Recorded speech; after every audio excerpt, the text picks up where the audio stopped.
बिस्मिल्लाहिर्रहमानिर्रहीम। अस्सलामु अलैकुम वरहमतुल्लाहि वबरकातुहू।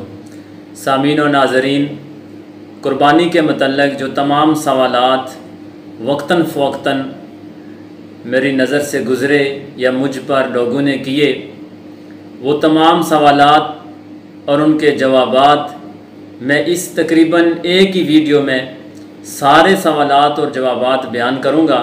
सामीन व नाज़रीन, आप लाज़मी तौर पर इस वीडियो को सुनें। इंशाअल्लाह आपका भी अगर कोई सवाल होगा, अल्लाह के फजल व करम से उम्मीद है कि सुनते सुनते ही आपको भी अपने सवाल का जवाब मिल जाएगा, क्योंकि कुर्बानी के मतलब तकरीबन जो सवालात अक्सर किए जाते हैं उनके जवाबात दे दिए जाएंगे इंशाअल्लाह।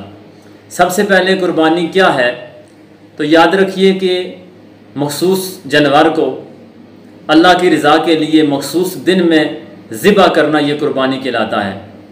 कुर्बानी हज़रत सैयदना इब्राहीम खलीलुल्लाह अलैहिस्सलातु वस्सलाम की सुन्नत है और अल्लाह तबारक तआला ने नबी करीम रऊफ़ुर रहीम सल्लल्लाहु तआला अलैहि वसल्लम को कुर्बानी करने का हुक्म दिया है। फरमाया फ़सल्लि लिरब्बिका वन्हर, और अपने रब के लिए नमाज़ पढ़ो और कुर्बानी करो। और हज़ूर अलैहिस्सलातु वस्सलाम की जो उम्मत है, इनमें जो लोग साहिब नसाब हैं, जिनमें शराइत कुर्बानी पाई जाती हैं, उन पर कुर्बानी को वाजिब किया गया है। सामीन व नाज़रीन, आका करीम अलैहिस्सलातु वस्सलाम ने फरमाया कि जो बंदा कुर्बानी करता है खुश दिली के साथ और सवाब की नीयत से, तो वही कुर्बानी उसके लिए जहन्नम की आग से रुकावट बन जाती है, बशर्त के उसमें दिखावा ना हो। ओ कमा काला अलैहिस्सलातु वस्सलाम। ये तो कुर्बानी करने की फजीलत थी। मैं इंतहाई मुख्तसर अंदाज में आगे चलता जाऊँगा। फिर हुजूर ने फरमाया जो कुर्बानी ना करे और उसे वुसअत भी हो, सरकार ने फरमाया वो हमारी ईदगाह के करीब भी ना आए। सामीन व नाज़रीन, कुर्बानी करने की 5 शराइत हैं, ये याद रखिए। सबसे पहली शर्त है कि बंदा मुसलमान हो। दूसरी शर्त है आज़ाद हो। तीसरी शर्त है कि वो साहिब नसाब हो। चौथी शर्त है मुकीम हो, मुसाफिर न हो। पांचवी शर्त है बालिग हो। पहली शर्त मुसलमान हो और दूसरी शर्त जो है कि आज़ाद हो, ग़ुलाम ना हो। तो याद रखिए, आजकल जितने मुसलमान हैं वो आज़ाद हैं। जो लोग आजकल किसी की ग़ुलामी करते हैं, नौकरी करते हैं, वो बातौर नौकर होते हैं, मुलाजिम होते हैं, लेकिन ग़ुलामी में नहीं होते। लिहाजा अगर वो मुलाजिम भी उसके पास निसाब और बाकी शराइत पूरी होती हैं, तो उस पर भी कुर्बानी वाजिब है, ज़रूरी है। उसकी वो ग़ुलामी की वजह से जो शर्त बयान की गई है, इसकी वजह से उस पर कुर्बानी उससे साक़त नहीं होगी। और तीसरी शर्त है कि वो मुसाफिर ना हो, मुकीम हो। तो मुकीम से मुराद ये है कि वो जहाँ कहीं भी हो, अपने आबाई शहर या गांव के अलावा अगर किसी वो दूसरे कंट्री या मुल्क में है, तो वहाँ पर उसने 15 दिन से ज़्यादा रहने की नीयत कर रखी हो, तो वो भी मुकीम है, मुसाफिर नहीं है। अगर तो वो अपने शहर में वहाँ पर तो है ही वो मुकीम। मुसाफिर वो होता है जिसने किसी जगह जा रहा है और 3 दिन से ज़्यादा वो अपने घर से दूर निकल गया है, 3 दिन का सफ़र करने से ज़्यादा, और फिर वहाँ पर उसका 15 दिन से ज़्यादा रहने का इरादा भी नहीं है, तो वो मुसाफिर है। अब ये तो तीसरी शर्त थी। चौथी शर्त है कि वो बंदा मालिक निसाब हो। मालिक निसाब के लिए ये है कि उस बंदे के पास हाजत असलिया से ज़ायद इतनी रकम हो कि जिससे 52.5 तोले चांदी या 7.5 तोले सोना, इसकी निसाब को उसका वह माल हो, चाहे सोना हो चाहे चांदी हो, इनमें से कोई एक भी निसाब होगा तो वो साहिब निसाब हो जाएगा और उस पर कुर्बानी वाजिब होगी। और 5वीं शर्त है कि बालिग हो। नाबालिग पर कुर्बानी नहीं है, लेकिन नाबालिग अगर साहिब निसाब है और बाकी शराइत उसमें पाई जाती है तो उसकी तरफ से करना बेहतर है। कुर्बानी के जो अयाम हैं, याद रखिए, ये 10वीं ज़ुल्हज की फजर से लेकर 12वीं ज़ुल्हज की गुरूब आफ्ताब तक ये कुर्बानी का वक़्त है। इसके दौरान कुर्बानी कर सकते हैं, इसके अलावा किसी दिन में हम कुर्बानी नहीं कर सकते। 10वीं, 11वीं और 12वीं, ये तकरीबन 3 दिन बनते हैं।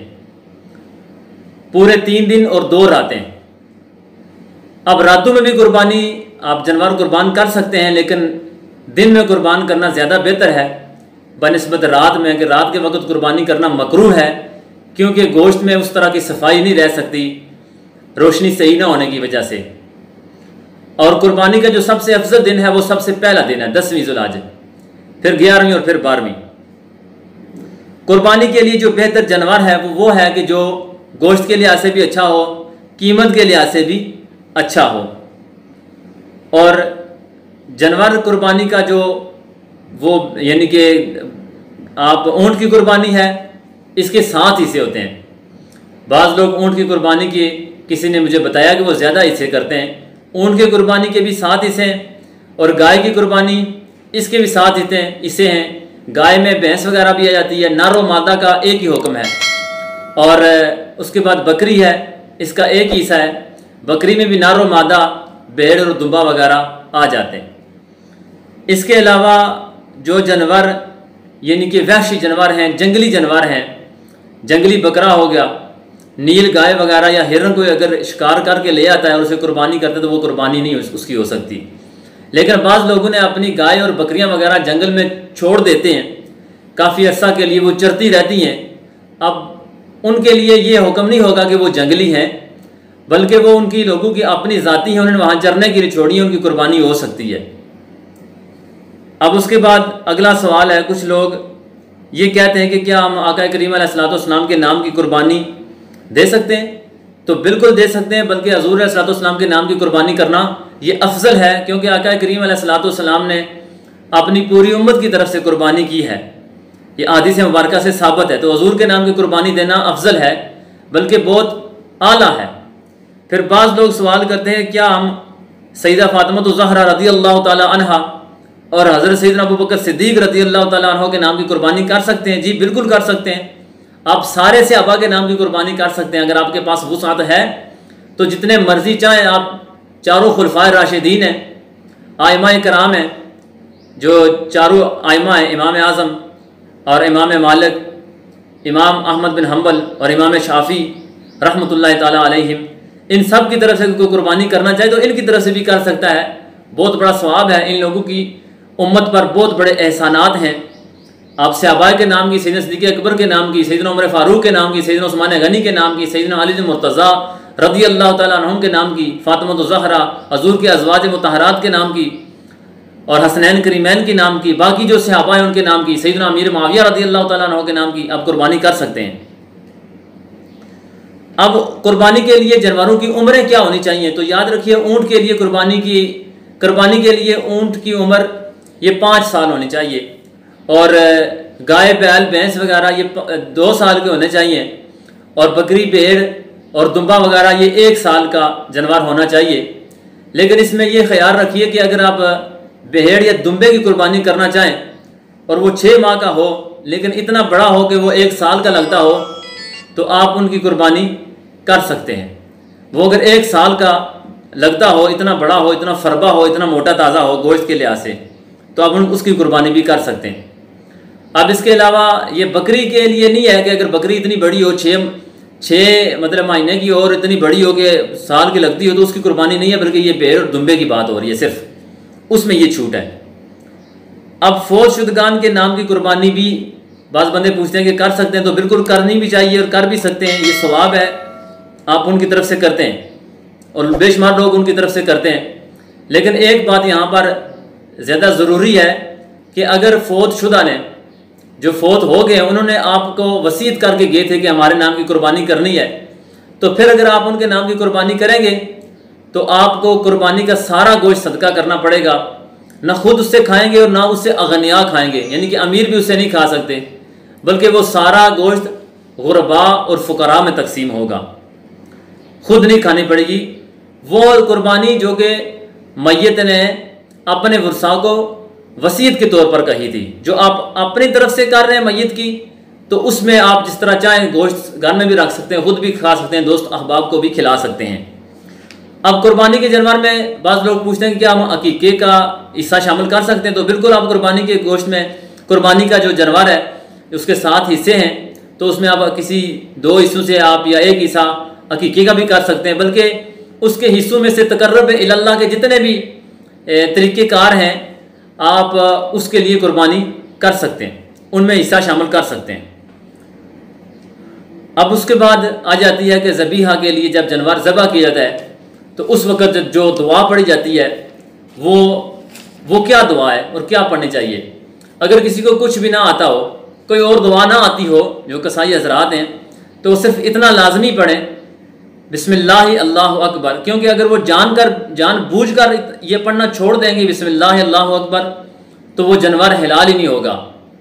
और अगर उन्होंने भूल कर छोड़ा है तो हिलाल तो हो जाएगा, लेकिन पढ़ लेना चाहिए कि कुर्बानी की दुआ है, इन्ना सलाती व नुसुकी व महयाया व ममाती लिल्लाहि रब्बिल आलमीन ला शरीका लहू व बिज़ालिका उमिरतु व अना अव्वलुल मुस्लिमीन अल्लाहुम्मा लका व मिनका बिस्मिल्लाहि अल्लाहु अकबर। अब जानवर को ज़िबा करते वक्त कुछ एहतियातें होती हैं जो कसाई हज़रात के लिए खुसूसी तौर पर मेरा ये जो पैगाम है ये कसाई हज़रात के लिए है कि याद रखिए जानवर को तकलीफ़ देना भी गुनाह है।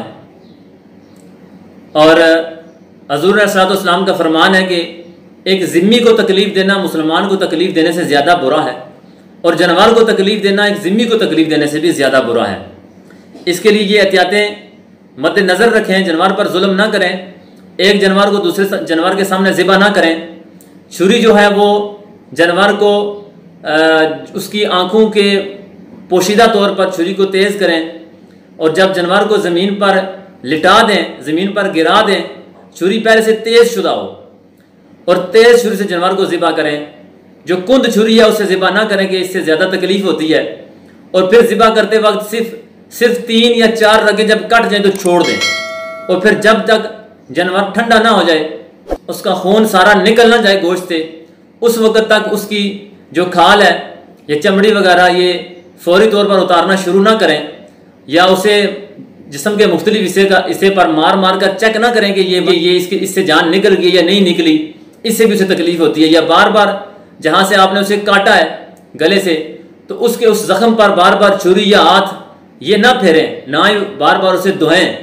जब खून सारा निकल जाए, उसकी जान निकल जाए, फिर धोएं, क्योंकि बार बार धोना, जख्म पर हाथ रखना ये उसे तकलीफ देता है। ये बात लाजमी तौर पर जो कसाई हज़रात हैं वो अपने जहन में रखें।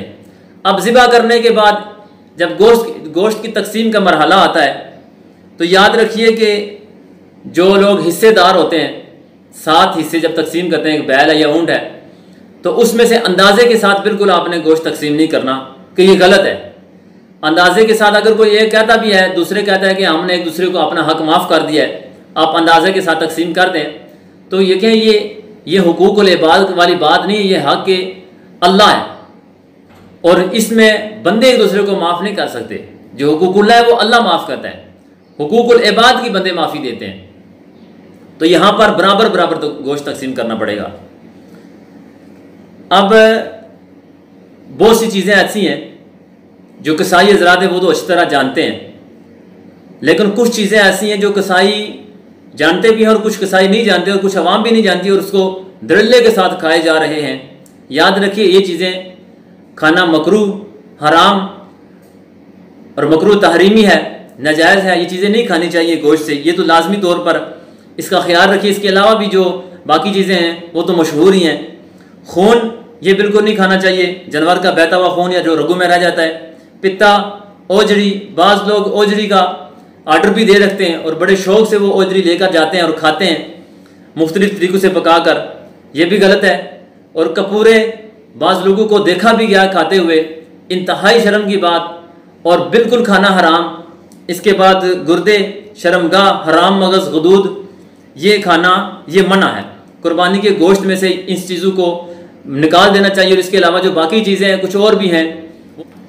अब कुर्बानी का गोश्त सवाल है अगला कि किस किस को हम दे सकते हैं, क्योंकि बाज़ दफ़ा बाज़ पड़ोसी लोगों के काफिर भी हैं हिंदुस्तान में, अक्सर पाकिस्तान में भी कहीं होंगे, सिख हैं, तो आप कुर्बानी का गोश्त किसी काफिर, सिख, मुशरिक, हिंदू और बदमज़हब, गुमराह, गुस्ताख को बिल्कुल नहीं दे सकते। कुर्बानी का गोश्त आपके लिए है, आपके जो मुसलमान अजीज़ व अकारब है उनके लिए है, फ़ुकराओ अगनिया जो मुसलमान हैं उनके लिए है। अब बाज़ लोग ये पूछते हैं कि क्या कुर्बानी के दिनों में हम कुर्बानी के गोश्त के अलावा कोई और गोश्त खा सकते हैं? यानी कि ये वो लोग सवाल उनका है कि जहाँ पर कुर्बानी का गोश्त नहीं पहुँच सकता या वहाँ पर कुर्बानी का गोश्त दिया नहीं जाता, तो वहाँ पर वो लोग मेहमानों के लिए पहले से गोश्त तैयार रखते हैं, गोश्त लेकर आते हैं और फिर उस गोश्त को अपने घरों में रख लेते हैं ताकि कुर्बानी के दिनों में, ईद के दिनों में अगर कोई बंदा आ जाए तो उसे वो गोश्त खिला दिया जाए, जो मुर्गी का भी हो सकता है, बकरे का, बैल का, किसी चीज़ का हो सकता है। तो बिल्कुल आप खा सकते हैं कुर्बानी के गोश्त के अलावा। आप कुर्बानी के दिनों में आप मुर्गी ज़िबा करना चाहे वो भी कर सकते हैं। आप गोश्त की नीयत से बकरा ज़िबा करना है वो भी बकरा ज़िबा करना चाहें, यानी कि वो साल का ना हो, कुर्बान ना लगता हो, लेकिन गोश्त हासिल करने के लिए आप वो भी ज़िबा कर सकते हैं। यानी कि गोश्त हासिल करने के लिए कुर्बानी के अलावा भी आप गोश्त हासिल करना चाहें, खाना चाहें, जिस तरह मर्जी आप खा सकते हैं, कर सकते हैं। अब कुर्बानी के बाज़ दफ़ा गोश्त सारा सदका करना पड़ता है, तो वो मैंने आपको ऊपर बता दिया है कि मैयत की तरफ से अगर वसीयत हो या बंदे ने खुद मन्नत मानी हो कि मैंने जो है वो कुर्बानी करनी है, कुर्बानी की उसने मन्नत मानी हो, अब वो साहिब निसाब है या नहीं। अब मन्नत की अगर वो कुर्बानी कर रहा है तो वो मन्नत की कुर्बानी का ना गोश्त खुद खाएगा और ना वो अगनिया को देगा, बल्कि वो सारा गोश्त फुकरा में तकसीम होगा। अब ये होता है बाज़ दफ़ा अगला सवाल है कि तो अगर कुर्बानी का जानवर गुम हो गया है ईद के दिनों में ही, अभी कुर्बान उसको किया ही नहीं है, ज़िबा नहीं किया, गुम हो गया, तो आप क्या करें? इसके लिए याद रखिए कि फ़कीर के लिए और अमीर के लिए अलहदा हुक्म है। अमीर के लिए हुक्म है जो साहिब निसाब है, अगर उसका जानवर गुम हो गया है तो वो दूसरा जानवर लेकर उसकी जगह ज़िबा करेगा, कुर्बानी करेगा यानी कि। और फ़कीर के लिए ये हुक्म है कि अगर उसकी अपनी मर्जी है वो दूसरा जानवर ले या ना ले, ज़िबा करे या ना करे। अब इससे अगला स्टेप, कुर्बानी के दिनों में ही फ़कीर ने जो कुर्बानी का जानवर था दूसरा ले लिया, जो गनी था, अमीर था, उसने भी दूसरा ले लिया जो साहिब निसाब था, लेकिन कुर्बानी के दिनों में जो गुमशुदा जानवर थे वो भी मिल गए। तो अब यहाँ पर क्या करें? अब यहाँ पर अमीर को ये यानी कि उसको ये अख्तियार है कि वो चाहे तो दोनों की कुर्बानी कर दे, चाहे एक ही करे, चाहे पहले की करे, चाहे दूसरे की करे, लेकिन फ़कीर के लिए ये ज़रूरी है कि वो दोनों की कुर्बानी करेगा, जो उसे मिला है उसकी भी और जो उसने दोबारा ख़रीदा है उसकी भी। अब उसके बाद बाज़ लोग सवाल करते हैं कि अगर कोई जानवर उधार पर ले लिया जाए, बाज़ लोग बैल उधार पर ले लेते हैं या कोई बकरा वगैरह ले लेते हैं, उसके कुछ पैसे दे देते हैं, कुछ नहीं देते या कुछ भी नहीं देते और बाद में कहते हैं कि ईद के बाद देंगे। तो क्या उधार लिया हुआ कोई जानवर कुर्बानी किया जा सकता है? तो बिल्कुल किया जा सकता है। आप उसको पैसे लौटाने की लाजमी नीयत भी रखें और लौटाने की कोशिश भी कीजिएगा, जैसा आपने वादा किया पूरा कीजिए, तो बिल्कुल उधार का जो आपने जानवर लिया उसकी भी कुर्बानी हो सकती है।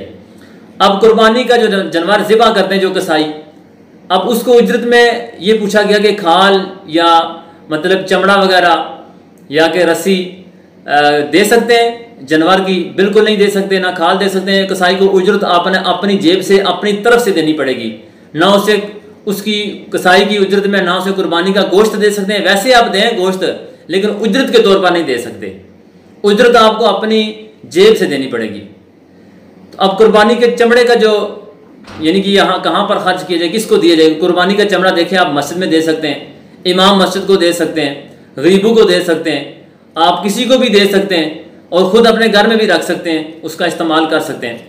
अगला सवाल है क्या सरबराह की तरफ से अगर कोई बंदा कुर्बानी करता है, एक घर का सरबराह है, तो उस घर में दूसरे लोगों पर भी कुर्बानी वाजिब है, उनमें भी दूसरे लोगों में भी शराइत पाई जाती हैं, लेकिन अगर सरबराह अपनी तरफ से सिर्फ कुर्बानी कर दे तो क्या वो कुर्बानी बाकी दूसरे लोगों को किफ़ायत कर जाएगी? बिल्कुल नहीं करेगी, बल्कि जिस पर कुर्बानी वाजिब है, जिसमें शराइत पाई जाती हैं, वो सरबराह हो या ना हो, मर्द हो या औरत हो, उसे ही कुर्बानी करनी पड़ेगी अपने नाम से, तब भी उस पर से वाजिब अदा होगा। अब ये कहते हैं कि क्या औरतें कुर्बानी कर सकती हैं? बिल्कुल, औरतें अगर उन पर भी ये कुर्बानी की शराइत पूरी आती हैं तो वो भी कुर्बानी करेंगी। अब कुछ लोग बैरून मुल्क होते हैं, वो क्या करें, कहाँ कुर्बानी दें, कब कुर्बानी करें? क्योंकि बैरून मुल्क जो मामला होता है वो ये होता है कि बाज़ दफ़ा एक दिन पहले उनकी ईद होती है, बाज़ के बाद एक दिन बाद उनकी ईद बनती है, जहाँ पर उनका आबाई घर होता है वहाँ से एक दिन पहले या बाद उनकी ईद बनती है।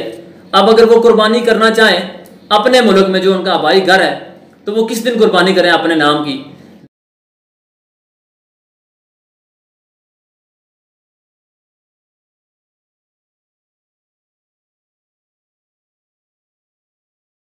अब कुछ लोग पूछते हैं कि क्या कुर्बानी का गोश्त हम अपने घर में रख लें, पूरा साल खाएं? तो खा सकते हैं।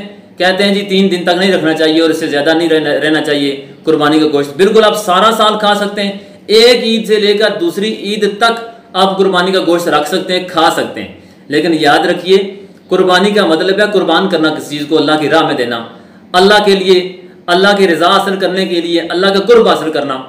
तो आप सारा गोश्त खुद ही रख लेते हैं, खुद ही खाते हैं, खुद ही ज़िबा करते हैं, तो ये फिर किस तरह कुर्ब हासिल करेंगे? लेकिन अगर आप अयालदार हैं और अगर आप रखना भी चाहें तो कोई मसला नहीं है, रख भी सकते हैं, सारा साल भी खा सकते हैं, और दूसरों को देना चाहें तो दे भी सकते हैं, इसमें कोई मसला नहीं है। अब एक बहुत ज़रूरी चीज़ है कि बाज़ लोगों को देखा गया है कि कुर्बानी के, उन्होंने कुर्बानी करनी होती है, उनके नाम की कुर्बानी होती है, लेकिन वो कुर्बान ईद से एक दिन पहले ही जाते हैं बाज़ार में और खूब अपने बाल भी कटवा लेते हैं, नाखून वगैरह कटवा कर खूब तैयार होकर आते हैं। तो ये देखें ये गलत तरीक़ाकार है। अगर आपने सवाब हासिल करना है, ये गुनाह नहीं है, लेकिन अगर सवाब हासिल करना है ज़्यादा, सरकार ने फरमाया कि जिसने ज़ुल्हज का चाँद देख लिया हो और उसकी नीयत कुर्बानी करने की हो, उसे चाहिए कि वह अपने नाखून और बालों में से कुछ भी ना ले, अपनी कुर्बानी करने के बाद अपने नाखून भी काटे और बाल भी काटे। तो बाज़ लोग कुर्बानी से एक दिन पहले ही, ईद से भी एक दिन पहले नाखून और बाल वगैरह वो कटवा कर लेते हैं, हालांकि उन्होंने कुर्बानी भी करनी होती है। अगर उस दिन ना काटें तो ईद की नमाज पढ़ने के लिए जब जाते हैं तो उससे पहले अपने नाखून वगैरह काट लेते हैं या बाल या शेव वगैरह बना लेते हैं। तो देखिए इस तरह ना करें, बल्कि जब आप जाएं ईद की नमाज पढ़ें, उसके बाद जब कुर्बानी करें, कुर्बानी करने के बाद फिर आप अपने नाखून भी काटें, फिर शेव बनाएं, जो मर्जी करें। अब जो लोग कुर्बानी नहीं कर सकते वो क्या करें? उनके लिए भी ये हुक्म है कि अगर वो कुर्बानी में सवाब हासिल करना चाहते हैं, कुर्बानी जितना, तो वो भी जो कुर्बानी यानी कि ज़ुल्हज का चाँद है उसके निकलने से के बाद लेकर नमाज ईद होने तक वो अपने नाखून और बाल ना काटें। उनको भी इंशाअल्लाह अल्लाह के फजल व करम से कुर्बानी में जो कुर्बानी इतना सवाब है उनको भी दिया जाएगा। सामीन और नाज़रीन, अगर कोई सवाल रह गया है, आप मुझसे पूछना चाहते हैं, आप कमेंट्स कर सकते हैं। इंशाअल्लाह अगर मेरी नज़र से गुजरा तो मैं उसके जवाब किसी अगली वीडियो में दे दूँगा। ये कुर्बानी के अहकाम थे, ईद की नमाज और उसके अहकाम इंशाअल्लाह अगली वीडियो में बयान किए जाएंगे। अस्सलामु अलैकुम व रहमतुल्लाह।